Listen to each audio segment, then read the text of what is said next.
Okay, next slide, please. Thanks, Grace. Next slide. Just move this out of the way, clear my screen. So a bit about STEPS and our work inspiring welcoming spaces. STEPS Public Art envisions a world where artists and communities co-create full, welcoming, and safe public spaces. STEPS is a charitable organization that engages and works with artists and communities to transform public spaces into vibrant places. We are responsible for some of Canada's largest and most community-engaged public art initiatives. Together with our partners, we transform urban areas into vibrant public spaces, helping artists, community organizations, municipalities, and business improvement areas push creative boundaries. I do want to point out that this presentation includes artworks and pictures from various STEPS projects and STEPS commissioned artists. And I invite you to find all of the portfolios of all of the artists that we've worked with on our website at stepspublicart.org. Next slide, please, Grace. Just wanted to begin with a land acknowledgement that our office is based in the ancestral Wendat territory and the shared territory of the Anishinaabe and the Haudenosaunee, covered by the Dish with One Spoon Treaty, and later Treaty 13 signed with the Mississaugas of the Credit, and the Williams Treaties signed with multiple Mississaugas and Chippewa bands. As a national organization, we acknowledge and are grateful for this land on which we work, play, and create that is still home to Indigenous peoples across Turtle Island. STEPS is committed to cultivating safe spaces for Indigenous voices to be heard, and we encourage you to learn more about the land where you reside at nativeland.ca. Next slide, please.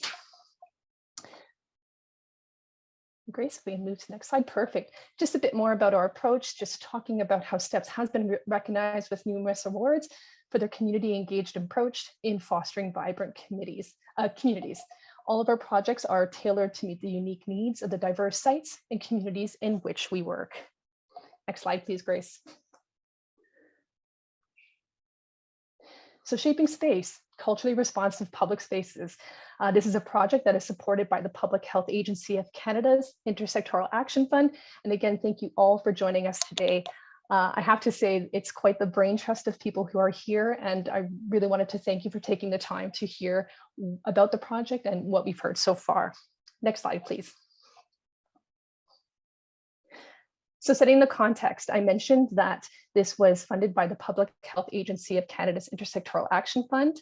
And the objective of that fund was to support action on social detriments of health by building capacity in communities to advance intersectoral action in ways that can improve population health and reduce health inequities.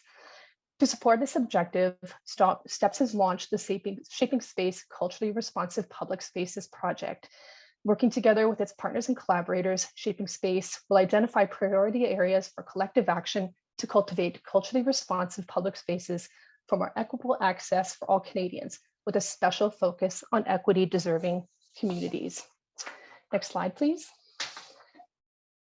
So just to share what it is that we mean by culturally responsive. In the context of the Shaping Space project, this is defined as taking into account what the community needs to feel welcomed and safe in public spaces, and to be able to reap the physical, mental, and social benefits afforded with access to such public space. Specifically, we're looking at the needs of diverse individuals from a variety of equity-deserving groups within those communities. We want to be able to ensure that the needs of these communities are realized in public spaces to contribute to equity in health and well-being. Next slide, please, Grace. Thank you. Our project goals, we want to be able to support STEPS' mandate to engage communities to transform public spaces into vibrant places to work, live, and play. And we want to be able to develop the development of safe and inclusive public spaces through all of our programs. Next slide, please.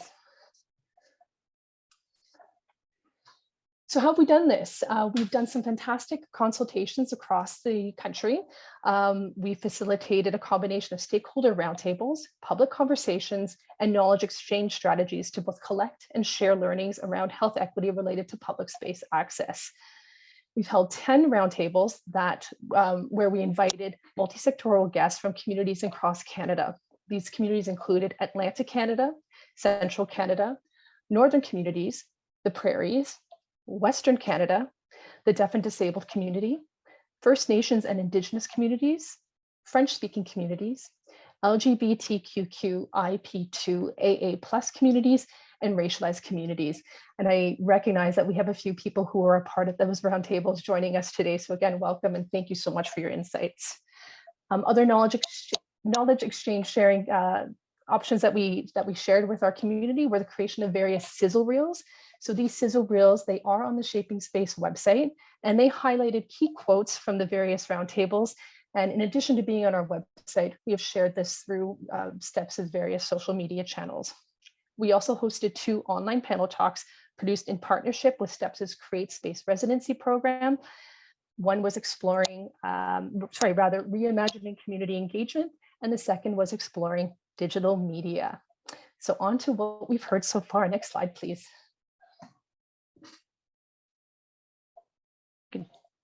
Okay, really quick, a note about our fund. Oh, sorry, Grace. Yeah, I jumped ahead there. So I do have a few themes that we've followed. I do want to stress that these are very high level findings, and there were many more details that were found throughout the consultations. So this presentation is meant to be a snapshot, and they are in no particular order. And again, as we go through this, I'm sure none of this will be new or surprising. These are things that I'm pretty confident that you've all heard or come across through your own work and your own lived experience.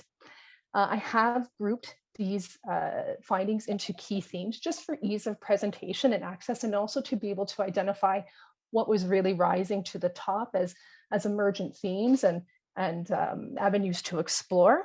I also do want to acknowledge, though, that even though they are grouped into themes, that many of the findings interconnect and touch upon many different themes and overlap accordingly. So by no means is it meant to be presented as siloed or what have you. Again, it's just for ease of presentation. And even though these findings are not new or earth-shattering, I know all of you, based on the registration list, you're all doing amazing work in your own communities. And so my invitation to you all through your work with various institutions, various practices, are to take these findings and slowly but surely find ways that you can begin to integrate them into your practice, into your work. So we'll move on. Yes, we're here at funding, and I'm just going to go line by line through key findings. Thanks, Grace. Our first finding: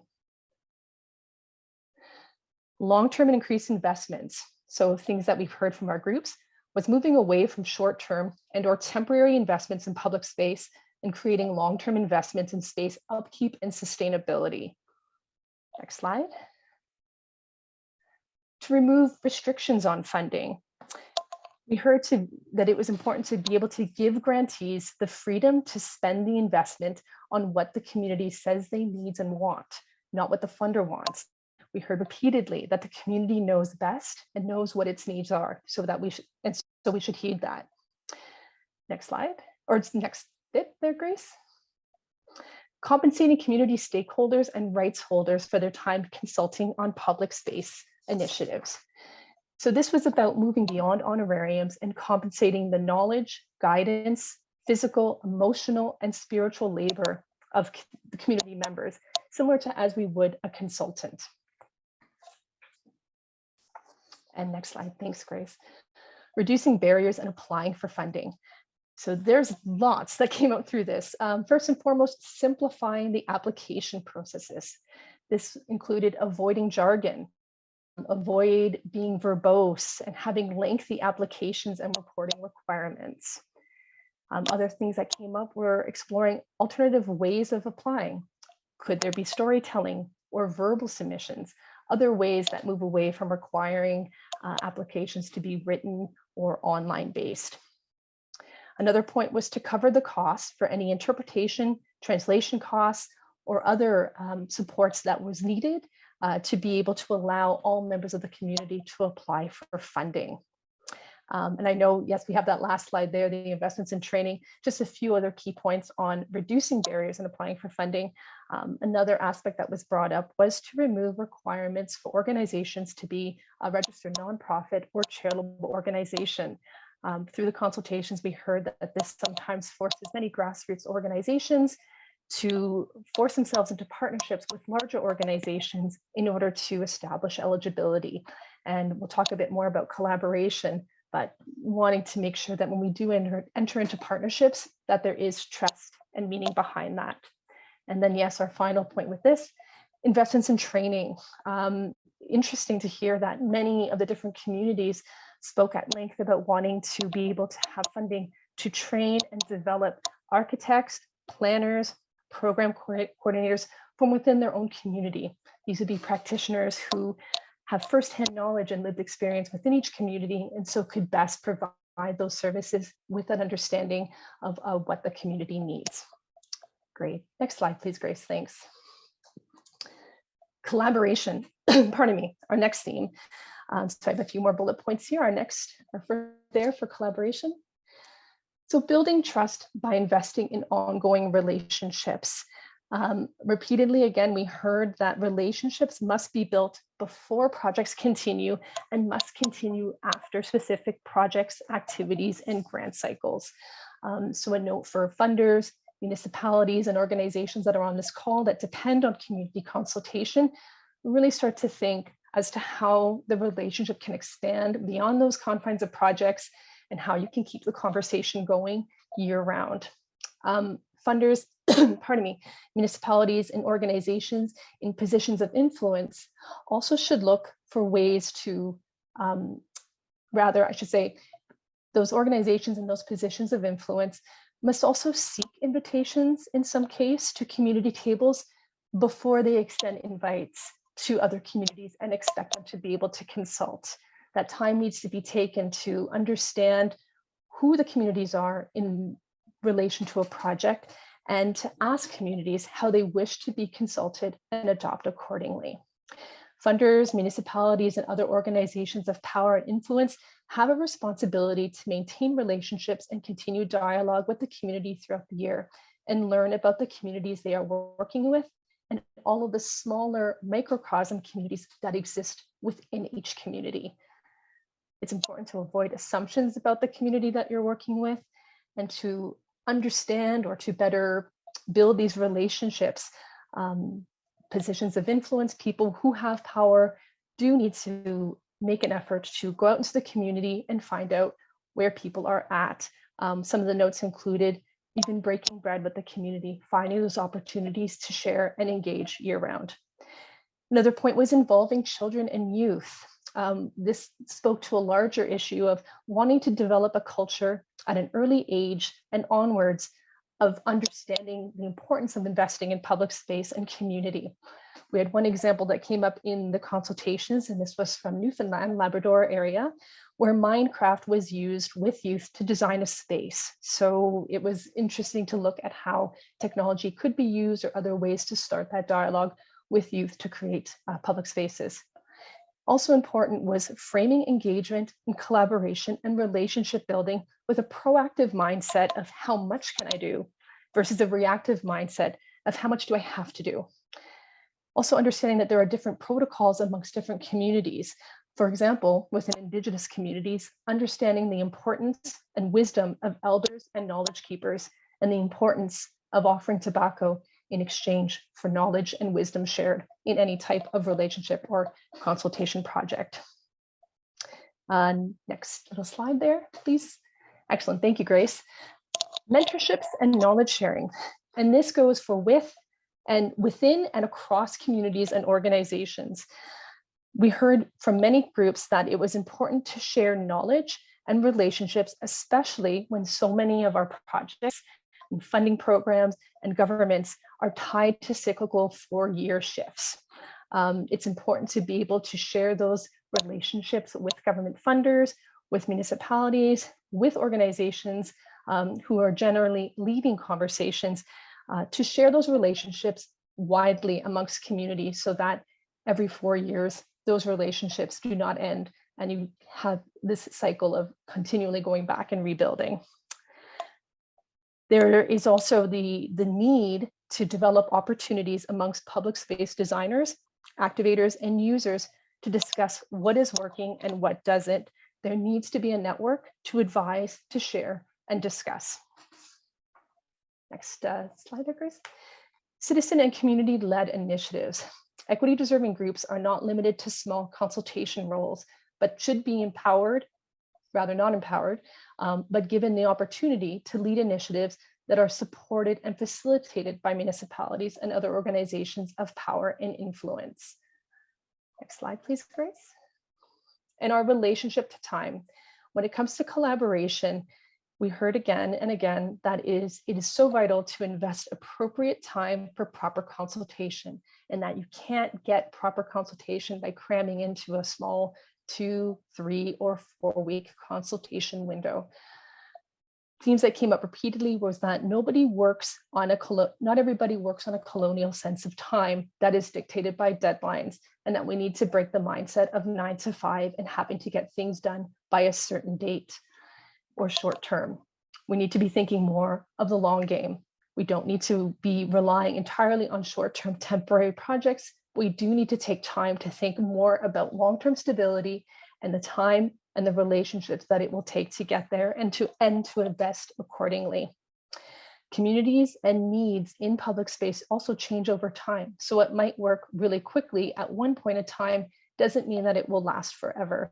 Again, that opportunity to keep going back to the community, nurturing that relationship, understanding what the needs are, and adapting accordingly, not based on a deadline, but because time and effort has been invested in that long game and in those relationships. Next slide, please, Grace. Our next theme, and this is design, and I've categorized this by more physical elements. Next slide, please, Grace. So physical aspects, more places to rest in comfort. We've heard that having seating that is designed for various body types is super important in terms of making sure that space is welcoming and accessible. In particular, with washrooms, even things as simple and straightforward as having raised toilet seats and amenities that make it more comfortable for various bodies to be able to use facilities and amenities in public space in a comfortable fashion.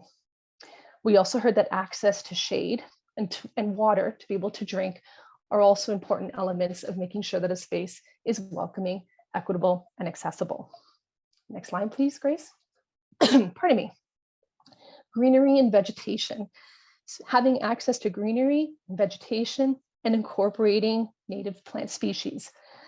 We also heard that various native plants also hold certain significance in certain communities. And so in consultation with communities, incorporating appropriate native plants and greenery into the landscape is something that we should be working towards. Also thinking about sustainability and spaces that are responsive to the environment. This means spaces that are designed to accommodate watershed management, and also encouraging pollinators and other environmentally sound practices. Next slide. Accessible by multimodal transportation. So accessible by consistent public transportation. So not a bus that runs every hour or so, but a well-served, well-maintained public transportation system that can get people to and from the park. Also spaces that are accessible by bike, places to secure that bike.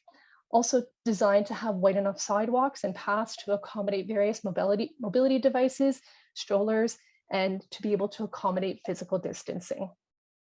Next slide, please, Grace. So access guides and visual guides. So this is an aspect I know happens a lot in the performing arts, where I have a background in.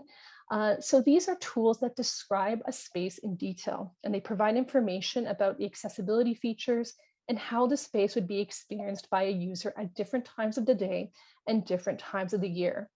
And when I mention referring to accessibility features, it's not enough to just say this space is accessible, but to explain in detail why it's accessible, and to explain all the different features in a space in detail as to why it makes it accessible. And we've heard that having this information about a space in advance does provide users that opportunity to review that information and make a decision ahead of time about whether or not to attend a certain space without wasting their time. Next slide, please, Grace. So signage. You would think it's straightforward, but having signage that is clear. We heard a lot about the use of symbols, but not being able to describe what those symbols mean. In our signage in public spaces, if we are using symbols, they do need to be clearly explained. And we heard of several instances where municipalities were beginning to incorporate the Indigenous place names of spaces in honor of what has been there since time immemorial. Next, please. Structured and unstructured play areas. So this was taking into account that not every family requires your typical standard playground.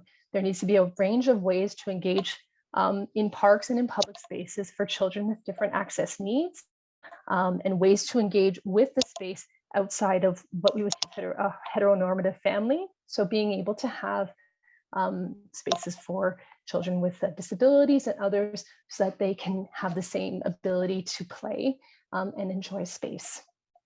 Next slide, or next line, please, Grace. Thanks. Well-resourced and actively maintained. So things as simple as preventing disrepair, having access to all gendered washrooms that are supplied appropriately, adequate lighting. We also heard about the importance of equity, diversity, and inclusivity audits of spaces to ensure that they are still meeting community needs.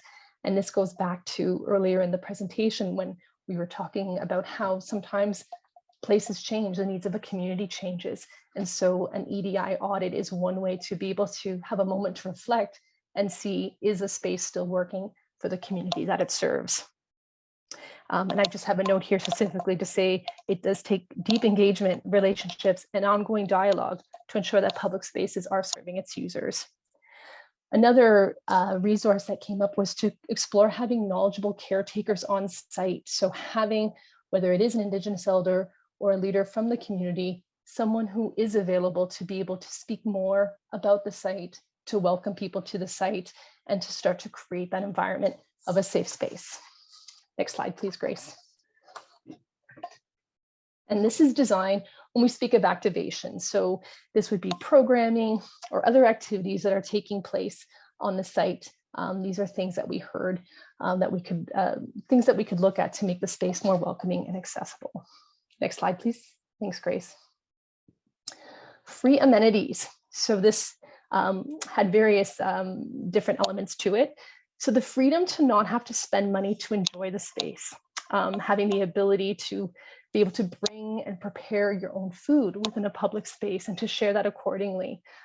We also heard about having access to things like bikes and other recreational amenities, such as free skates, to be able to enjoy skating rinks. Also having access to free and stable Wi-Fi. Ultimately, we heard that people just wanted to be able to experience not having to spend any money to enjoy a space. Next slide. Placekeeping rather than placemaking. And I'm quoting here that placekeeping is the active care and maintenance of a place and its social fabric by the people who live and work there.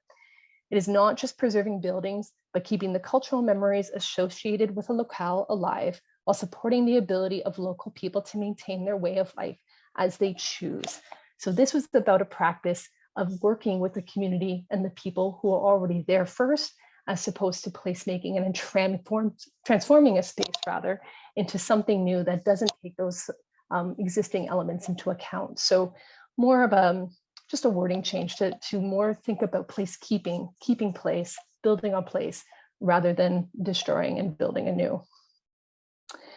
And I have notes here about how being able to ask and understand who is already using the space and to acknowledge that in our work, to not actively push people out in order to create something new, and to think more about creating spaces that consider all of the people who already inhabit those spaces. For example, even people who are experiencing homelessness. How do we begin to address that and work with that community who are already there? I have a note as well about more collaborative and less competitive recruitment application process to incorporate art and design into public spaces.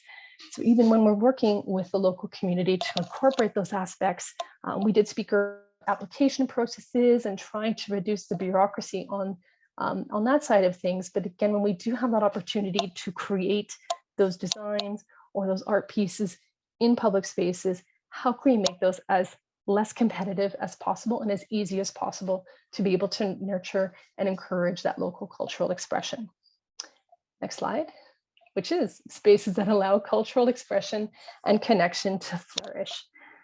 We did hear from some of our roundtable participants about exploring opportunities to incorporate their culture into public space and having that deterred for fear of what could happen, or acknowledging that, oh, there is hate, there is racism in our community, so let's not even entertain that by not doing it. So we do need to move away from that hate and fear mindset that hinders community expression in public, as opposed to limiting forms of cultural expression in public space because of fears that it might provoke fear, hate, racism, etc. We need to work on dismantling those oppressive and racist systems that harm the marginalized and the unwelcomed. It is vital that the authenticity and history of a space must be considered.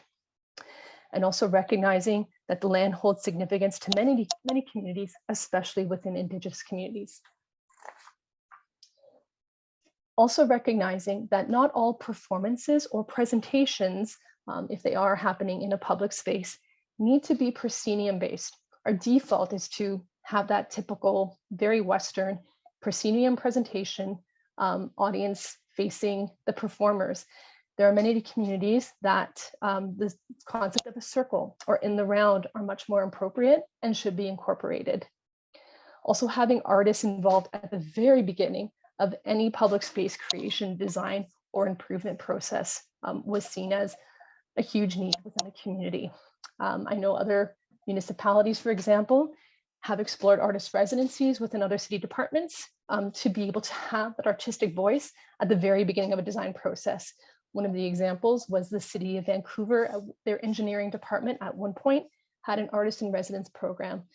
So opportunities that we can have to explore that a bit further, but in any case, having artists not as an afterthought, not as something that adds in, but as something that is integral to the design of a public space. And also programming that encourages engagement, conversation, connection, and joy. Examples included community kitchens, social dance, any opportunity for programming to connect, to meet, to experience joy together. And finally, next slide, please, Grace. Thanks. Navigating bureaucracies and building capacity. Because so much public space is controlled by municipal government, there was a desire that we heard from the consultations for municipalities to be able to provide a person or resources to help communities navigate the bureaucracy of using space. I know there are many municipalities that have started this, who have these programs in place, but there are still many where that guidance on bylaws, permits, the things that you need to be able to use public space are still very much out of reach and inaccessible to many communities. We specifically heard the need for public space concierges.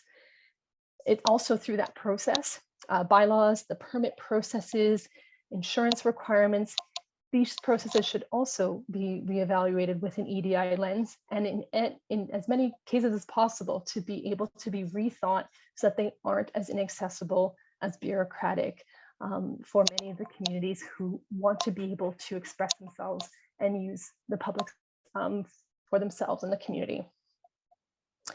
We also heard about how parks and public spaces are great conduits for capacity building within different communities. So by working hand in hand with municipalities, its community leaders and other representatives from the community who can learn things about the program, how to create an event, how to partnership build, how to engage with other communities. And so that there was a great opportunity here, it was brought up, for community leaders to learn valuable training skills in how to program. These are skills that are quite transferable, and so something that could potentially be explored. And at 1:30, I think that is the high level findings of the presentation. I know I've thrown a lot of information at you today. I do want to share that this recording will be available afterwards. I will have more detailed speaking notes shared as well. I just didn't want a presentation that was crammed full of words. Also, at any point, you can always email myself. Happy to discuss further. And I know we do have some questions and some time to get to those, but I acknowledge again that this project was made possible through the generous support of the Public Health Agency of Canada and their Intersectoral Action Fund. And really quick, I also wanted to share what's next for this project. So again, this is just a point in time. These are some of the high-level findings from the project. STEPS is planning on releasing a final report. And by final, we mean, again, just a summary of the findings in a point in time. But it is STEPS's intention that the findings of this work and the action plan that is being developed are a starting point. So STEPS can continue to incorporate the findings into their work. And it is work that can be shared with our partners. We also recognize that many organizations across Canada are doing similar work. And so it's our intention not to reinvent the wheel, but to also highlight some of the great work that our colleagues have been doing and to find ways to continue to move this work forward through not only just STEPS's work, but that of our partners. We are also working with the graduate studio. So this is the second year Masters of Planning students at Toronto Metropolitan University to collaborate on the creation of an action plan. So that has been a fantastic partnership, and those students have been taking these findings and have been working with me and the research to develop action items that could be a starting point for how we can begin to create culturally responsive public spaces. So on that note, I am just going to quickly check into the chat here and address some of the questions if any of them came out. Grace, if you have any, were there any questions? I'm just checking here.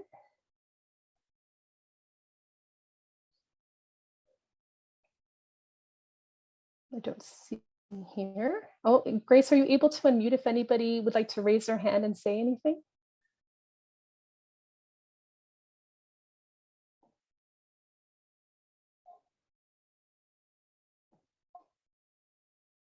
Okay, I see that Janine Beatty has their hand raised.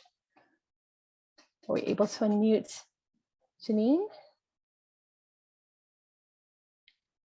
And apologies, I think we're just working out some tech items here.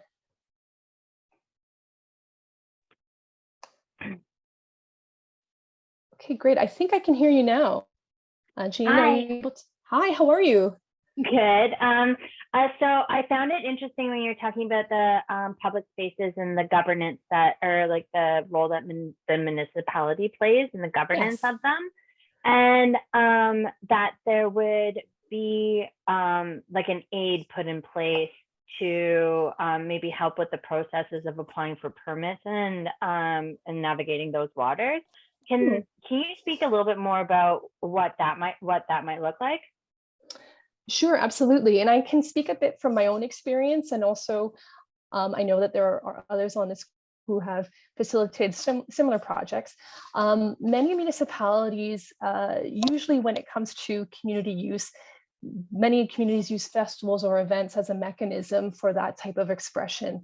I know the city of Hamilton, for example, among others, have infrastructure in place vis-a-vis like a special event advisory team or some type of event management team where all of the different departments that have some responsibility in supporting festivals and events on public property. So this would be public health for food permits, emergency services if there are medical or first aid support services that are needed, the roads department if there needs to be roads closed for a street festival. There are those types of mechanisms where those departments all come together to ensure that request for space is efficiently managed and supported so that there isn't any double booking of a space. So that's one aspect. I know other municipalities publish event producing toolkits and what have you to help guide community organizers through that process.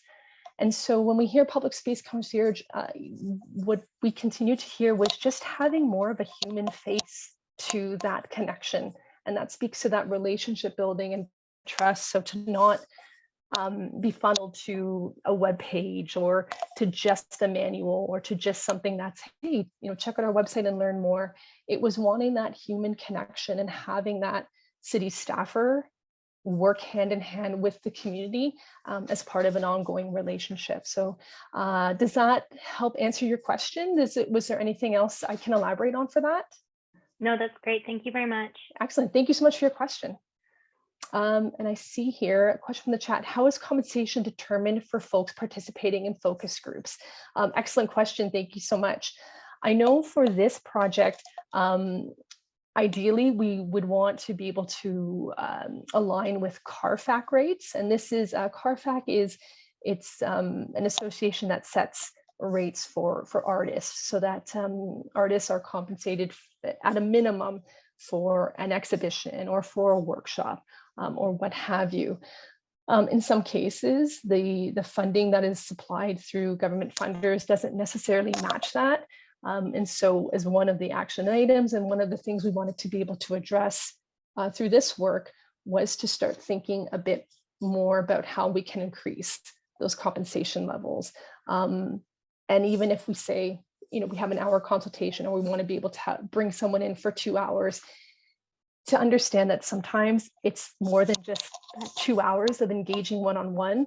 When you are working with community, they have to arrange childcare, or they need to arrange their day to potentially get to a consultation. So it extends just beyond that one-on-one or that consultation time where you're exchanging information. There's all the preparation and all of that time that also needs to be consulted. And I just see the other question pop up here. The final report, will that be made available for everyone to access? Yes, absolutely. We're hoping to share that later in the spring, and it will certainly be available through all of STEP's social media channels and on our website as well. And I wonder, was the person who asked about compensation, was there anything else that I could expand on with that? I know what's also good is sharing what you're paying your community groups or consultations. So going back to the idea of knowledge sharing, understanding what works, what doesn't, what's adequate. The more we understand what other groups are doing and to find shared commonality and to find consistency within that, with an eye to making sure that we are compensating appropriately, then yeah, we can ensure that we can increase that. Let's see, another question. Okay, I would like to know if you had the need to measure the social impact from a project and if you could share how you did it. At this point, Al, thank you so much for the question.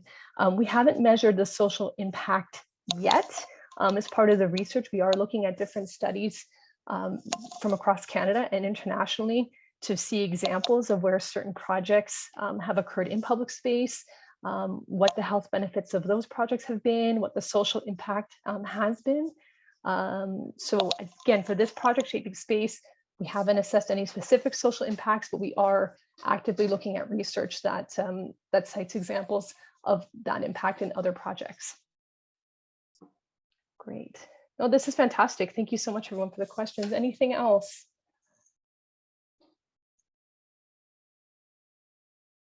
No? I think we'll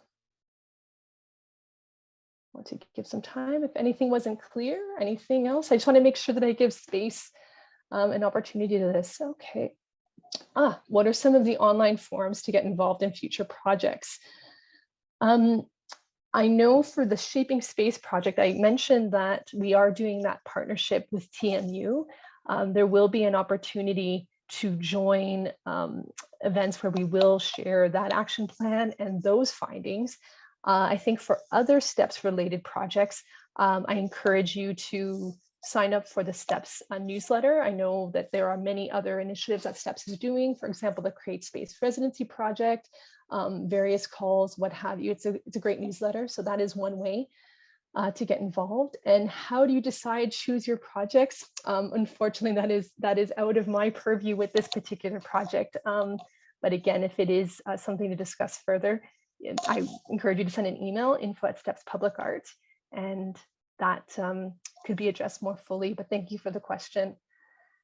And then the question, can the findings be sent to the people envisioning Ontario Place? Absolutely. I think, again, STEPS has got a fantastic network, fantastic partners. We will be sharing this far and wide amongst other work that is happening. So definitely, it will be out there in the public realm. Yes, thanks, Grace, for posting those in the chat, our website, the social media handles, and the newsletter. I'm just going to also give some more space if there are any other questions. No, and no other raised hands. Okay. So yeah, so that was just a little snapshot of where we're at. It's an exciting project. I also just quickly wanted to thank DesignTO for extending this opportunity for us to be able to share these findings at the moment. I also wanted to say thank you to Grace and Christina, and also to the other STEPS colleagues who are on this call for their support of this work and their ongoing work in other projects to create artful and inclusive spaces. And yes, thank you so much for joining us today on this snowy day. And yes, also thank you, Grace.